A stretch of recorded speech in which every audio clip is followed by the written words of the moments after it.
What is it? Can't sleep? Maybe take a stroll on deck. I usually just picture myself being gently rocked. And I sleep like a baby.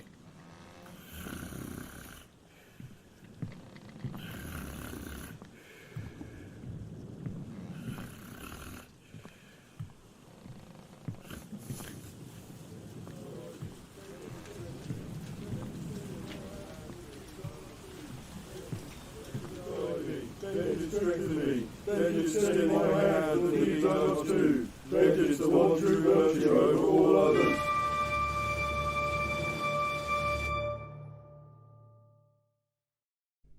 Welcome back. So we're going to carry on with Saturday now, and there's still a fair bit of Saturday stuff in a way to talk about, but it's just having everything else with the context of your character's death, and that was such a big event for the striding, I think, that it kind of rippled into everything else that sort of followed on from it.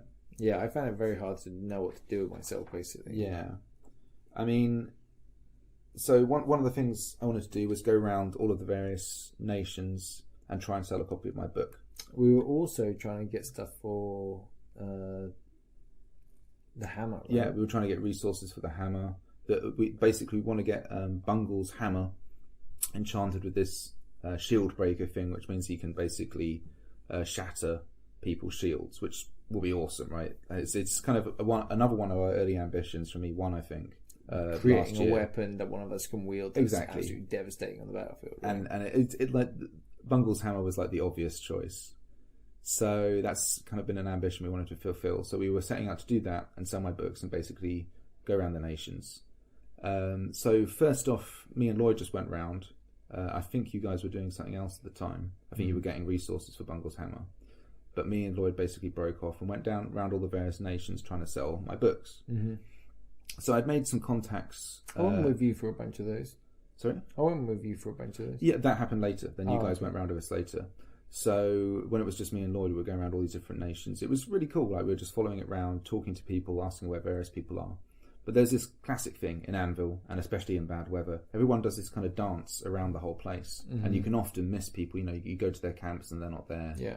And this happened a bunch of times where I was trying to find people. And it's completely nobody's fault. It's just like, that's how Anvil is, right? You don't always find people. But yeah, I managed to find some people and sell some copies, but not that many. And then I came back, and then we went and did this other loop with Bungle trying to buy resources. Mm-hmm. And at that point, we were just we were going out really to have a couple of drinks as well. And then you guys kind of helped me sell copies of my book, and we got the resources all together for Bungle. Walking around all the different areas with a purpose was like awesome. It was cool just to walk into areas and ask about, who do we talk to for resources? Who is this person and where do they camp? Yeah, it was cool. It was cool because I had obviously a list of names, and we also had a list of resources and things that we want to try and purchase. Mm-hmm. And in Navarre we have like a kind of like an archetype of a player that you can play called a broker, and they're basically people in Navarre who basically help facilitate the spending of money and the purchasing of goods. Mm-hmm. So you can kind of walk up to people, and as a Navarre say, who is your broker, who should I see, and that kind of automatically creates that little bit of RP that's very cleverly kind of interwoven. Like, they don't have brokers, they've got some other term and for also their nation. Like how the different nations who you trade with, who shows up to trade is always interesting. We dropped in at the Brass Coast, I think it was, and we asked about these resources for Bungle's hammer, and this guy had this wonderful kind of caravan. It looked like a caravan. It was a tent that he'd kind of verted the front of to look like a caravan. Coast. That might have been the League, maybe. Maybe. So apologies if I got it wrong, but anyway, he had this wonderful kind of caravan tent thing, and kind of roleplay going inside, and it had like proper drawers and stuff inside with all of these various resources in. Mm-hmm. Came back, sold it to us for a fantastic price, and it was just awesome little RP. Like dealing with shopkeepers like that, and kind of Wintermark. It was the person like stirring a pot around a fire. Yeah, that was really cool, and that's a bit more of a quiet moment, just discuss haggling over things and stuff. Just so many little RP experiences that you can get just by touring the nations and talking to people, and it doesn't have to be like some, grand world shaping thing that you're discussing, but just having points of interest to talk to people with and RP with people is just awesome. So travelled around and tried to sell a whole bunch of these books and failed in some instances to find people, but we'll try and sort of track them down next time. We managed to get all the resources together for Bungle's Hammer as well. Yeah. And then at this point we were heading back to Songs and Stories, I think. And on the way there we stopped by and we bumped into Kaylee, who's the leader of the Navachas at the bar. And me and Linda and her just all sort of split off from you guys and were sitting and talking, you know, about various Navari things. And then Linda went off back to join you guys at Songs and Stories. So it was just me and Kaylee talking about the books that I'd made, and she showed me through this kind of art book that she'd created that she was selling things for. And then these winter markers walked into the bar, and one of them is like one of the people who I've been trying to find on my list, right, of people that I'm trying to track down to sell books to. These high rollers. Yeah, and like I know that they're a fairly wealthy group, so I'm like, oh, I've got something for you, kind of thing, and I call them over, and then they come and sit down and they're sort of talking with us, and I sell them a copy of this book for a really good price for me, like it's the highest price that I'd sold one for, and it was awesome because it was me kind of selling this book, and then like Kaylee kind of helping me sell the book, like she was talking through all the things that were in it and stuff and bigging it up and stuff, so they bought it, and that was fantastic. And then I'm like, she's like, oh, you should show them the one in the box. So I got like the one that I have another version of my book which is in this kind of box, which has all of this stuff that I'd all made, engraved. Yeah, and I got that. And I said, oh, there is this as well, which I'm selling. And I said I didn't really know what price I was going to sell it for, because I was just going to take if a suitably good offer if it comes in. I don't know if you're interested. Right. And this guy who bought this book was just like, I'll pay like double what I gave you the other one for it as well. So he buys the one and then he buys like another one. Bam, and like coin. Just dropped coin. I'm not going to say how much it was, but it's a lot for my character. We're like the Beverly Hillbillies of LARP right now. And it was like it's suddenly getting like money, like actual Cash money together. Like and getting enough money where goals can be achieved. Like we can realistically look at, let's get magical weapons for people, let's get potions and resources that we need to keep these things ticking along. Mm-hmm. Like, and we can buy herbs, and we can actually start going around playing the merchant game with some, not strength, but some kind of beginnings of influence behind what we can buy with the coin that we have. So it's cool. It feels like we talked about at the time going from like early game to mid game. Right, that's where I feel like we're at right now. Yeah, I think like also because the striding has a fairly kind of collective aspect to the resources and the money and the so on that we pull together. Yeah. Everything you're doing in our group, and this maybe isn't the best, you know, different groups might play it very differently, but I think an interesting way to play it is like this, where over time, obviously, if your character lives or dies, you're still impacting the strength or the potential, and strength comes in lots of things. I'd say one of them is the potential influence that your group has, and you're increasing that over time. So yeah, I think just having that as an element where your striding can take shape on what you do over successive character lives, how it affects the nation, and potentially the empire as a whole. Yeah, it's great. So anyway, so trading with those winter markers was fantastic. A whole bunch of coin. Headed back, watched Songs and Stories. Did you have anything before this that you wanted to go into? No. I basically. I was like back to tourist mode. Yeah.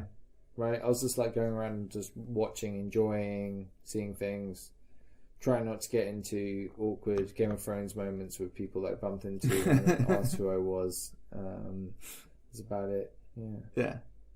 But Songs and Stories was great as always. As always. And I think we can talk about both of the nights kind of together, because I think like so much of it does in a sense kind of blur together, because they're such amazing performances in a way. Yeah. I just remember this time round it was me and Linda staying up quite late watching it. We were all, you guys were there as well, but we were all dispersed around different points around the fire, and then slowly I think you guys kind of peeled off and went to go to bed. So me and Linda stayed up on, I think this is the Saturday night, Right. and it's they're doing all the stuff where you get to dance around the fireball in the middle. And this time I got up and danced around the fireball and did that. I did that like for 3 different songs. Did you do that thing where you forget about everyone else? Yeah. You just start doing it. Yeah, and it's kind of infectious, and like you do that thing where you kind of drop in and out of following people and kind of being aware of your own experience and in the moment. It's kind of like a constant sort of ping pong between those emotions. That's awesome. It's great. It's really cool. It's the tribal aspect of Navarre life is if you can go to it a couple of times, it might seem silly, but it's a really fun. And it's so effective. Like everyone, like you feel so sort of bonded to everybody who's there sharing it, right? Like you feel a link to them. And it does not necessarily always people from Navarre. It's people from other nations who, of course, come to watch the performance. Mm-hmm.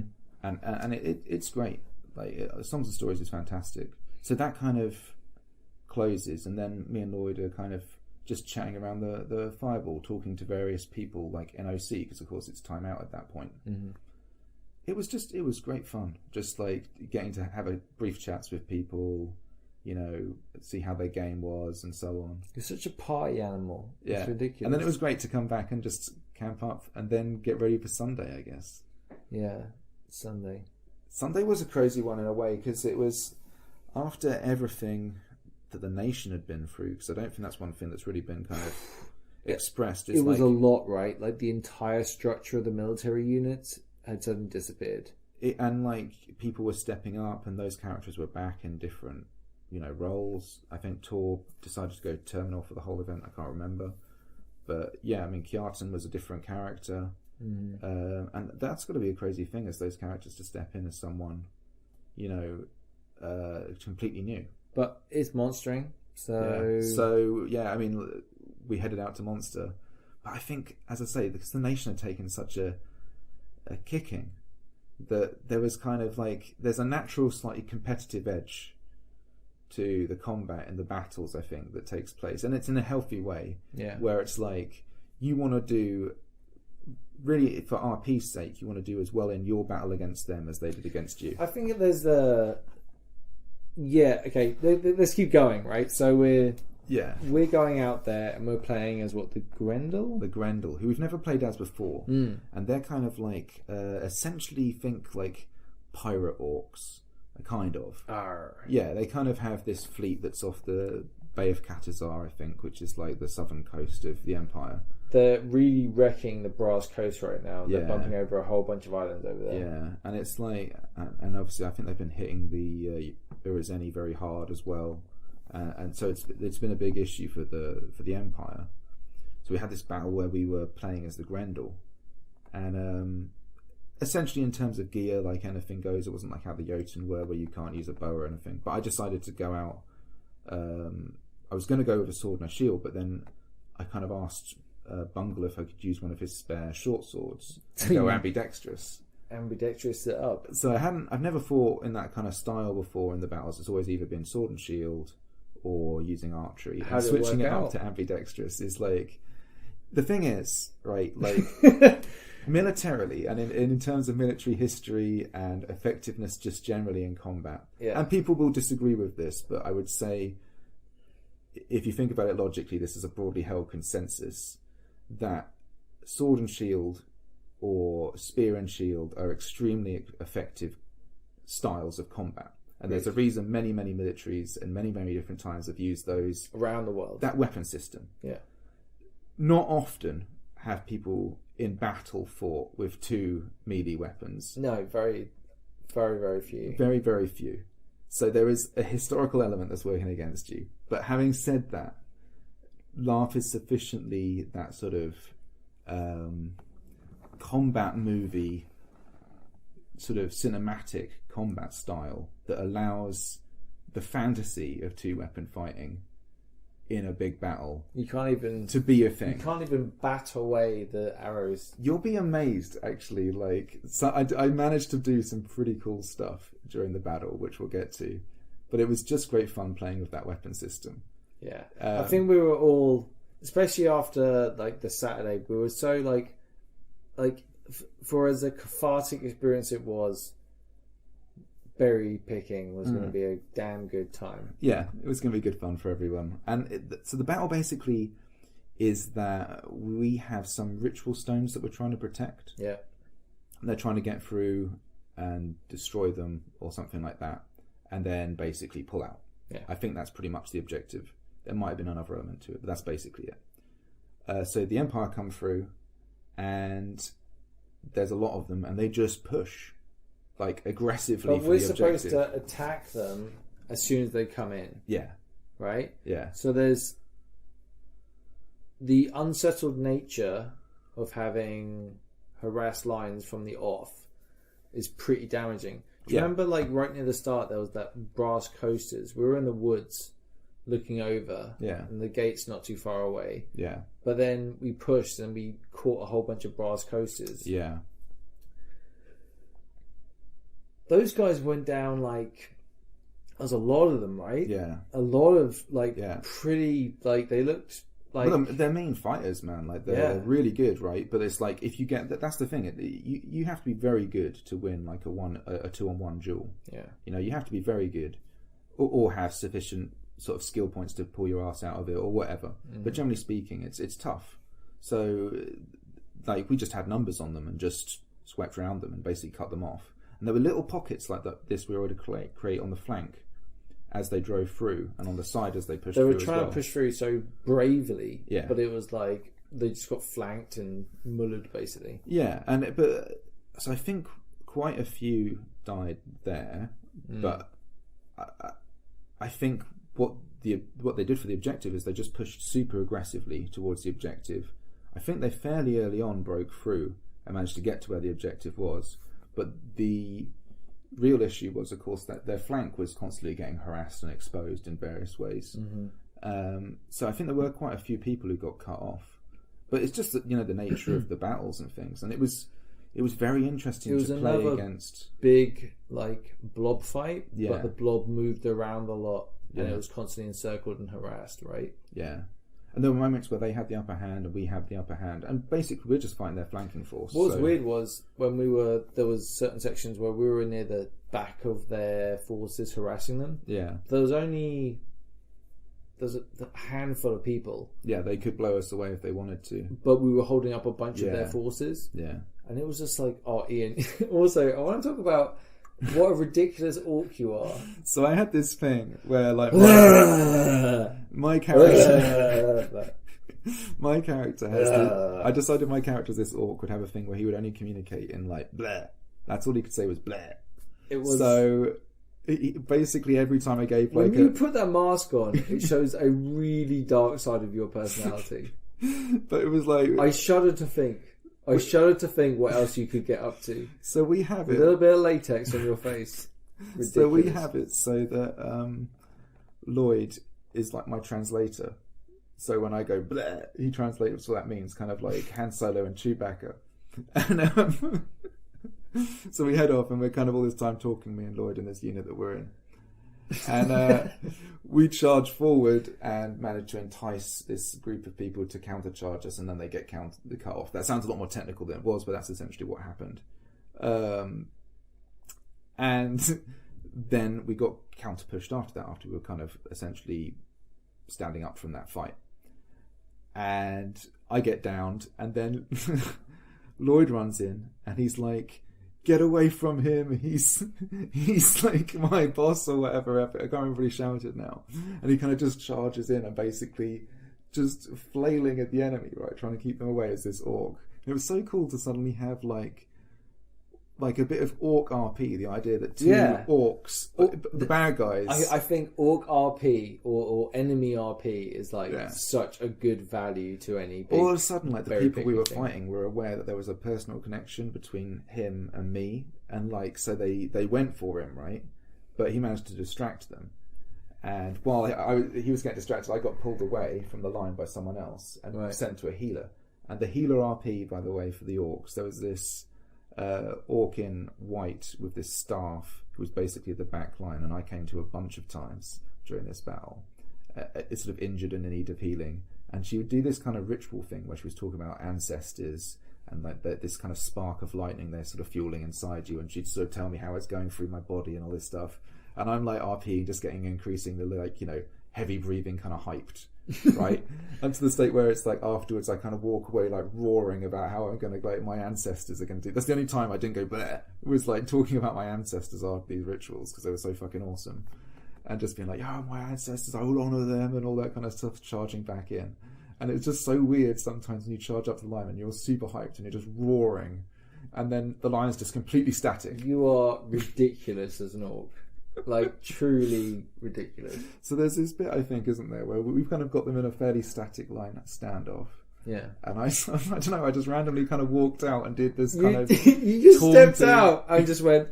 Bleh! Like, at the enemy, I just couldn't stop laughing. It was so hilarious watching you. You get that mask on your face, the latex touches your skin, and then crazy shit happens. I had some good little moments where I kind of did that a bunch of times. Directly at least I would say the people in the rear flank that weren't up to much at the time. Yeah. At least you provided wonderful entertainment. Yeah. It was a really fun battle as an orc. I think like after the battle at last event as Monstering, we weren't quite like just us. We didn't quite get the thing. We haven't even talked about Tom being Shitstain. Oh, Shitstain. Shitstain as the human slave who was the water carrier for us. Yeah. So our friend Tom, he sort of stepped up to be a water carrier in the battles because you don't have to be a combatant all the time. You can be a water carrier. So he was playing this kind of frightened, completely kind of broken water carrier for us, who he called Shitstain, and basically called every time we needed water. Yeah. And he was so good at his RP was fantastic and never dropped, and it was just amazing. Like, because he would constantly be like, "Oh, here you are, Master War!" Like, really kind of like handing it up a bit in a fantastic way. Just be really nasty to him as he's really helping you out, Yeah, exactly, right. And then you're just you want to kind of hug the guys because you're putting so much effort in, right? But at the same time, you've got to be this kind of arsehole, and it's so much fun. Yeah, the Grendel are fucking nasty. I think the battle, like, they basically did their objective through the woods, right? Yeah. And then they came back. Yeah, there's a weird thing where... Okay, so this is talking from our point of view, right? Like, I don't know what it's like from the opposite side of the fence when someone's fighting Navarre and anything. So please, like, I don't know whether this is endemic, but, like, lots of, like, cleave legs pushing themselves back behind the lines. But there is a safety thing about that, though. Like, well, I think the weather is another big factor, right? Nobody wants to fall over in a puddle. The ground's often bad in places. And you're also surrounded by people and can get trampled. Yeah, right. And there is a very natural kind of self-preservation thing that is obviously part of the battle. So you have to look after yourself to a certain respect. Bungle did get hit in the head by some guy enough times. Well, a couple of times. And then the guy hit him in the head again and split his lip. Yeah. And that's pretty bad. Yeah, I mean, I think it's a difficult one, and we kind of talked about it last time. I think, like, it sucks, right? It sucks, right? But I think it is part of the risk of the game. Yeah, I think the thing is that's like the referees are really, really good, but they can't be there for every single strike. Yeah, especially when it's moving at speed. And it's like there's the whole thing of like how things are in the rules, and what it would mean to change the rules. I think it basically comes down to a pulling blows type vibe here, right? Sure. Like a head hit doesn't need to be a head hit if it's not a whapping great hit, Yeah, I think though it's tough, right? Or a thrust. Yeah, it's tough. Like, I think the whole situation's hard because it's like adrenaline's running, and everyone's trying as a sort of a combat sport element to it in a sense. Yeah, it's a tough environment to see it happen.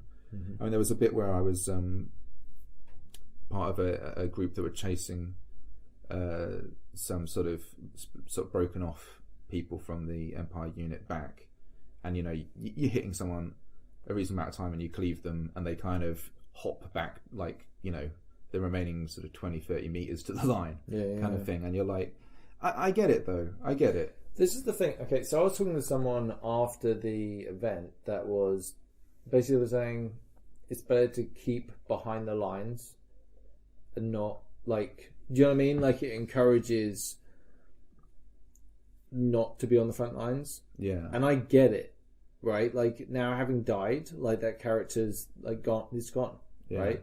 So I get why people.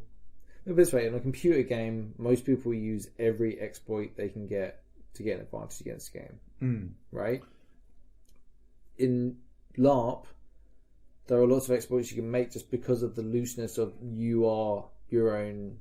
Yeah, and I think like dungeon master. Yeah, and also I suppose I don't have like a problem with it to the extent that you might think I do. In terms of, I think you are telling a story of your character, and there's a certain respect for that as a monster that I have for you as the person that I'm, potentially ending the LARPing, that the character's arc, right? Yeah.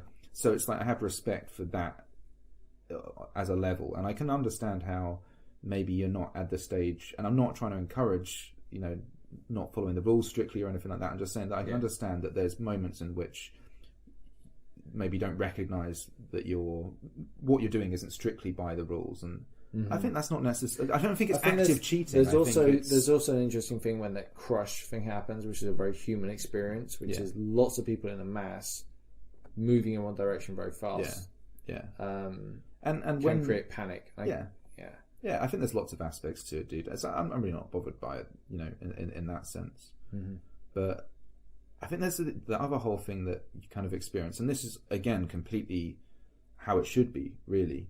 But as they were withdrawing, obviously there was opportunities to harass the forces as they were leaving, and obviously that can create a relatively high casualty rate, because that's one of the hardest things in the battles to do is withdraw. Right, that's where people get lost. So you're going to kind of push against those lines, and then you're getting told to sort of pull back. And the part of you that's obviously competitive and wants to sort of win the battle and stuff, wants to go in with all of you and just hit that force really hard. But obviously there's the bit which is, we don't want to do that. This battle, this is kind of the end of the battle, right? We're seeing them off to the gate instead. So there's lots of sort of like storytelling contrivances in a sense that the military game follows, which is completely fine. It's like it's necessary. I'm sure it happens the other way around. Exactly right. When all of our battles, if you think how much of that has been massaged by the kind of the slightly kind of game overview of events, right? And it's like that's completely fine. Like, ultimately, do we want to be fighting for 4 hours or whatever, right? I thought it was a great battle. I mean, it was fantastic, and like both battles, both days, I think were a real triumph. And I think and also I get the feeling all the objectives were done on both battles, but they were both heavy attrition battles. Yeah, it's great. I think it's it sets the tone really nicely, right? That like the battles have consequences, and they're an immediate way that the nation can be shifted and things can happen. New people can step into new roles, and you get a different, like, what's our military sort of force going to look like next season? It's a really interesting thing to go in as Navarre, knowing that is something that's a question that's going to have to be answered. The whole landscape changes, right? Yeah. After a battle. And real important people can vanish, and then really, good people can step up, and there's so many opportunities it opens. Yeah, it's great. I mean, so I guess coming back from the battle, it was at that stage we just really were heading to pack up, and there's a few things you want to do. You want to go to the after battle sort of standing and things like that, and listen to a bit of that. But then we just started packing up. You and Good Dave had to basically set off. Yeah, it was Father's Day, unfortunately. I had to book it and do Father's Day stuff. Yeah, and actually, although the weather had been pretty bad and stuff, Bungle and Lloyd and me, we all kind of worked on getting things packed up, and Good Dave helped for a bit as well. Yeah, and we got it done. It's knackering to pack up, you know. Dude, the people getting out Yeah, was pretty crazy. yeah, So Callum ripped his bumper off getting out. damn. Yeah. Like, so with that in mind, when I was leaving, so there was a car in front of me, right, and then there was the track getting out, right? So shenanigans had happened around me while I was heading to this point on the Sunday, and like some people had moved, some people hadn't moved, but basically it left this point where there was this big wide open space between me and the road, right? But the ridge came up so much, and there was so much mud, like making this like ridge on the top of it. Yeah, I was like, is my car ever going to pass that? Like, it's going to be pretty touch and go. yeah. The marshal lady was like, okay, what's your plan? I'm like, I'm going to come down here on the right hand side, and at this point I'm going to turn left, I'm going to bank the curb, I'm going to get the hell out of here. She was like, can you do that? And I was like, I don't know. And she was like, good luck. So it was like, all right, hold the traffic.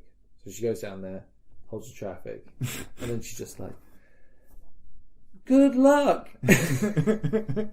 I'm like, right.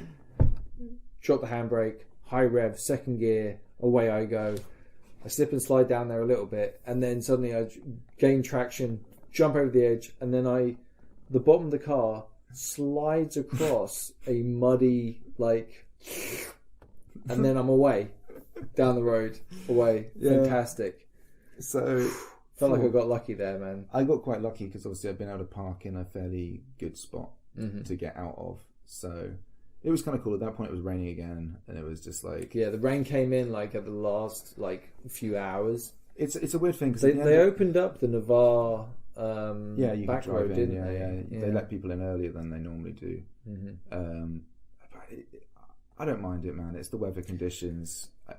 PD tend to, they hit the right marks all the time, right? It's just like they know it's going to be rough. They want to get people out. It's going to be a bad time, so they try and do it the best way they can. Yeah, and there's people, with needs to be places at certain times, and I get it, right? And like bad weather affects everything. So, but yeah, I mean, everyone was really good. Like I got people to help me push me out, and then I just got on the road fairly easily. Dude, the British weather. What are you going to do? Yeah. What are you going to do? Hopefully it'll be better for the next one. To be honest, it might be a roaster for the next one. Who knows? I've probably cursed it just by saying that.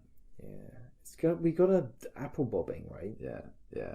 That's another one. We got to try it at least once and actually just try and make some coin out of it. And talking about that, is there anything you really want to kind of try and do for the next event? I mean, you've obviously okay, got to get a new character done. Okay, so I need to make my new character. I feel like I want to go something, a seafarer. But we've got like bear in mind, like my idea for this character is, if you imagine like a piece of paper, right, and you're going to be like, I'm going to write some ideas down on this piece of paper. In big bold letters at the top of the page is tambourine. Right? With a circle around it. Because tambourine is like big bold colours where I want to be at some point. So we had this whole talk about the fact that you maybe wanted to get a musical instrument for your next character. Yeah.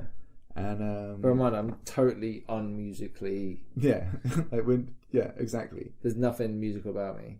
And we talked about maybe a horn or a bell. Yeah, I was thinking like a battle horn. Yeah, that wrapped around my shoulder. Once I blew it, it was ridiculous. But then eventually we just moved to a tambourine, a battle tambourine, and so I got you this really small mini tambourine. It's like a 6-inch tambourine.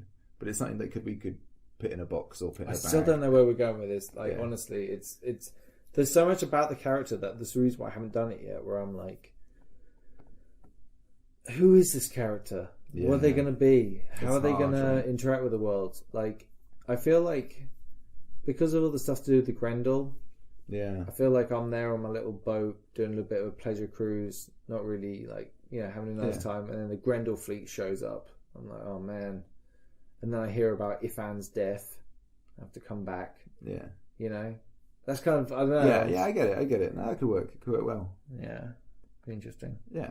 No, it's going to be an interesting one. And I think like we're really excited to see how it goes. But this one was just such crazy ride of different things and that we got to try out. Way more invested in a whole bunch of RP that I didn't think it would. Like, I didn't know what to expect, and when it happened, it was a really great experience. I don't think it would ever be that way again. Maybe I don't want it to be. So who knows? Yeah, fantastic. Yeah, cool. Yeah. Right, is that it? I think that is it. Right. I think that is Strength of the Empire. Well, no, not yet. Oh, I want to say thank you to our patrons. oh yes. Sorry. Thank you very much. We are the worst. Yeah. The absolute worst when it comes to thanking people that actually support the podcast. So Yeah. thank you very much to our patrons. Thank you very much to all those that like us on Facebook and talk to us and Yeah. are really good sports. And also thank you to everyone that is at LARP that doesn't Yeah, I mean everyone involved basically. Yeah. It's a crazy thing to be involved in. Yeah. I love it. Good times. All right, now we can do it. Okay. Strength of the Empire. Strength to Navarre. Strength to Navarre. That's a botched attempt. Do we do it again? You lead it. Strength to the Empire. Strength to Navarre. Bam.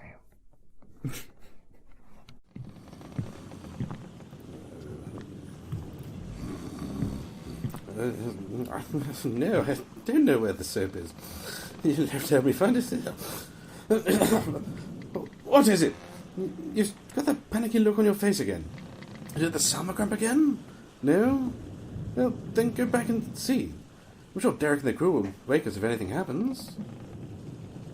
What? Why are you just flailing your arms around? Oh! It's that wonderful party game, isn't it? The one where I have to guess what you're trying to tell me. Okay. First word. Person. High person. Tall person. Top person. Top person. No, not quite top. Second person. Second in command. Do you mean Derek? Okay, Derek, yes. Okay, stop flapping. Second word, please. Second word. Oh, and. Okay. Third word. Ah, yes, the. We know that one. The lovely T symbol. Brilliant. Okay, so fourth word. Who? Sounds like who? Crew. Derek and the crew are cultists of the virtue vengeance. Ah. That could be a problem.